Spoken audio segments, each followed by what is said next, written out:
A major new report has revealed that big tobacco companies are behind an international pro-vaping organization. Well-kept secret, but you and I, it's funny, every time we talked about this story, even before this story came out, we used to say, who are the people behind vaping? Now we learn it. It's the tobacco industry. Yes, it is. I mean, they caught dead to right. British American Tobacco is putting all this money and effort behind vaping. Why are they doing it?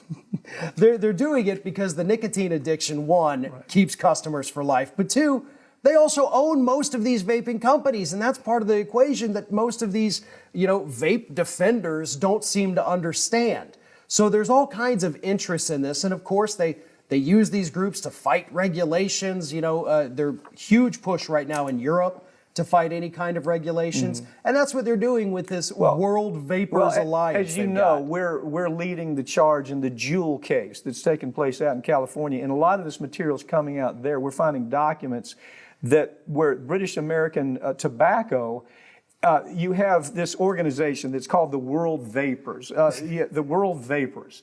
Now, it's the next thing to Scientology, isn't it? It's almost a cult. It really is. They've turned their addiction into a cult, is what these vapors have done. Yeah. And so now we find out that they've gone out of their way to keep it a secret that British American Tobacco, these predatory tobacco weasels, are the money behind. The same people that we sued 2 decades ago, and we found out all this material about how they were gaming the system. There's no difference, is there? I mean, vaping, smoking a cigarette, maybe this much difference, but it's going to kill you either way, right? Yeah, absolutely. And the problem is, too, they're trying to market these vapes as, oh, this is the safe alternative. And then, of course, in the fine print, they say, hey, there's nothing to back up these claims at all. But they know that they can get these people addicted, and of course they market them to teenagers. We have seen that all across the United States, and it's still happening in Europe too.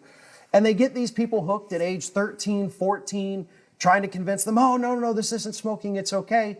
And then you turn around and you have kids who don't understand how harmful nicotine is to the body, having these overdoses and having seizures. Here's what we find out. We learned it in tobacco litigation, that if you can get them hooked at 14 or 15, then you have brand loyalty for 2 decades after that.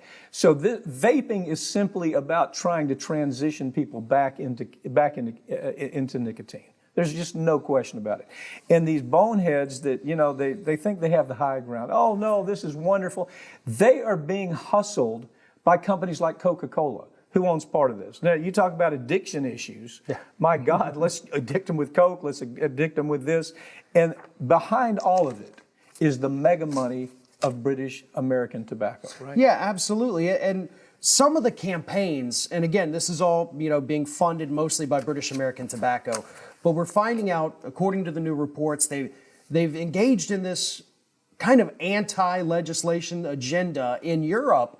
And what they've done is they said, okay, go out and get a bunch of different kinds of paper, use a bunch of different kinds of words so it doesn't look like we're submitting all of these requests to the government to not regulate vaping. And at the end of the day, that's the goal. Yeah. Fight any and all regulations. It's all totally bogus what they're doing. But what's so amazing to me, and these are reasonably intelligent people that vape, and they don't do any effort to see that it's killing them. I mean, the science is clear. Yeah. It's not better than cigarettes. When you can rationalize it and say, well, it doesn't have all of the additives, it doesn't have all the poison, but baby, it'll still kill you. That's the problem.